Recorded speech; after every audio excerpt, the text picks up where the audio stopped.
Gracia y paz, amados santos.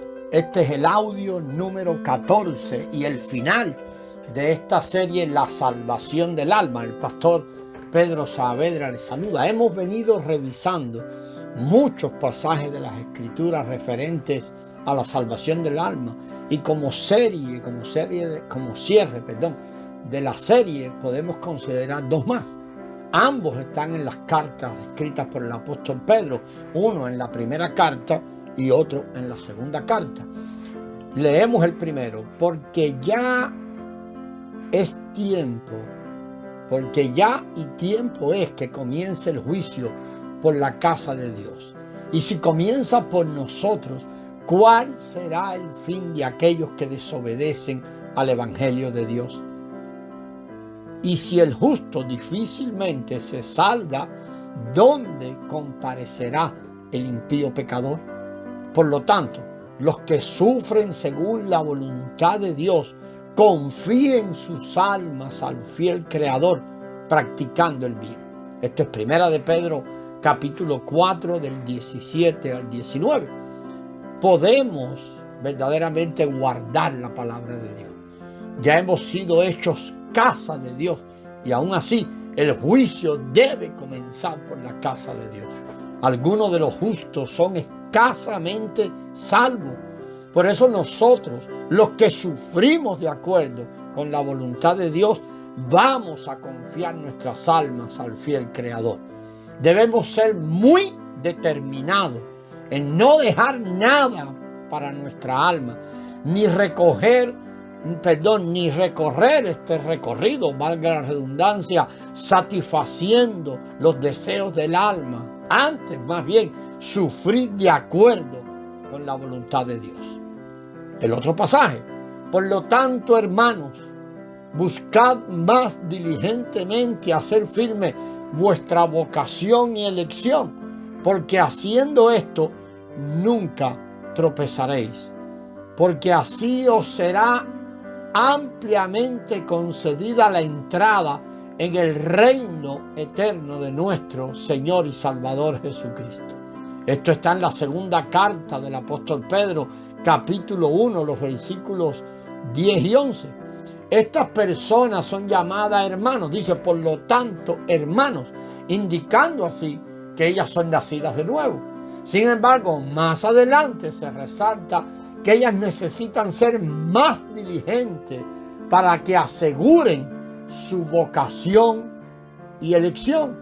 Tener la vida eterna es tener algo irremovible, pero del reino algunas personas pueden ser removidas de participar, no participarán. Vamos a comparar estas dos frases. En la primera se habla difícilmente, en la primera posición, difícilmente se salva. Y la frase difícilmente se salva la vamos a recoger de segunda de Pedro 4. Y ampliamente concedida la entrada en el reino eterno de nuestro Salvador Jesucristo, de este pasaje que citamos en Primera de Pedro 1, versículo 11. Una frase habla de una persona como siendo solamente salva. Debemos ver que hay alguna cosa más que ser solamente nacido de nuevo. Esto no es como un examen en la escuela, cuando íbamos a la escuela o cuando vamos a la escuela, donde 70 es la nota de aprobación y el estudiante, después que ha hecho el examen, obtiene 70 exactamente, ni un solo punto más, pues él aprobó. No hay ningún problema. Espiritualmente hablando, ese resultado es triste, porque esto no puede ser visto como alguien que es simplemente medio salvo. Al contrario, debemos ser aquellos que pueden tener o gozar de una entrada amplia, tener ampliamente concedida la entrada en el reino.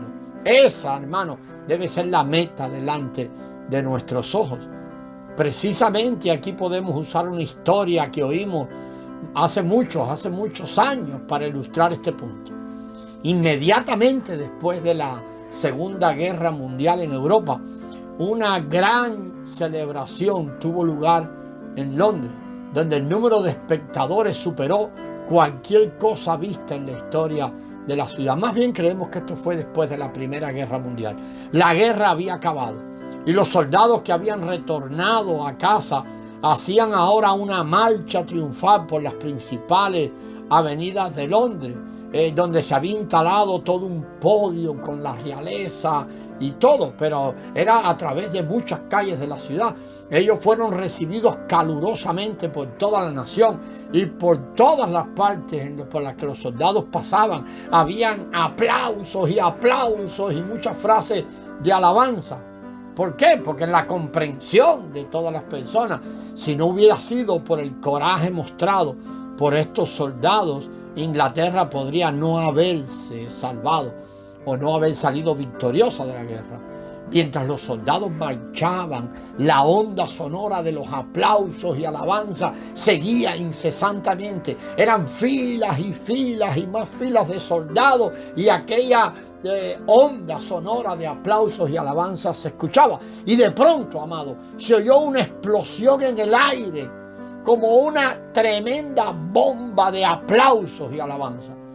Muchos que estaban allí asistiendo a la celebración fueron conmovidos hasta las lágrimas. Ya era más que aplausos y alabanza, eran lágrimas. Y hasta la nobleza en cierto momento, todos de pie saludando. El rey mismo se quitó su corona. ¿Por qué tan grande explosión de aplausos se había oído de repente?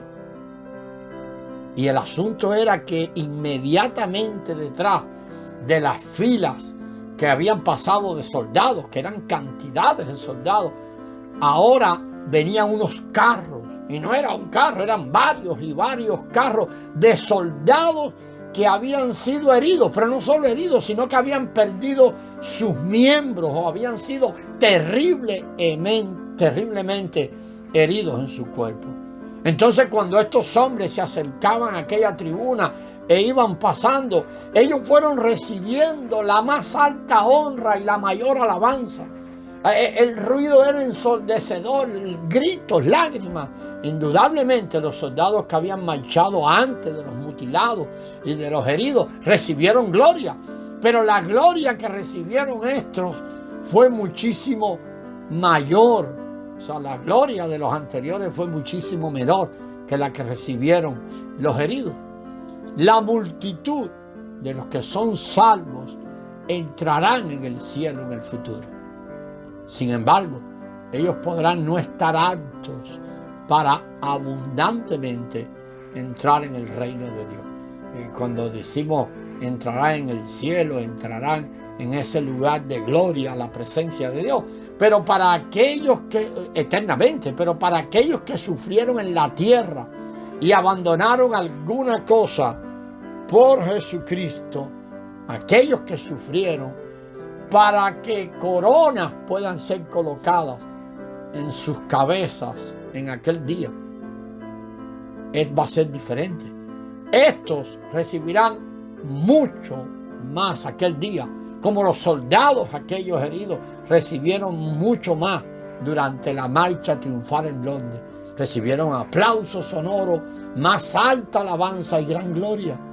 Podamos cada uno de nosotros, hermanos, por el Espíritu, por la obra del Espíritu, ser hallados entre aquellos que sufren por Cristo, para que esas coronas puedan ser colocadas en nuestras cabezas aquel día.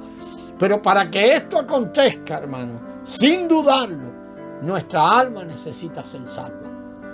Vamos a ser más pobres, vamos a ser heridos, vamos a sufrir más y abandonar todas las cosas por amor del Señor. Que esa sea, hermano, la realidad que caracterice nuestro vivir. Que Dios pueda bendecirnos en esto de una manera especial y ser hallado entre aquellos que pierden su alma. La gracia del Señor sea con vosotros, hermanos.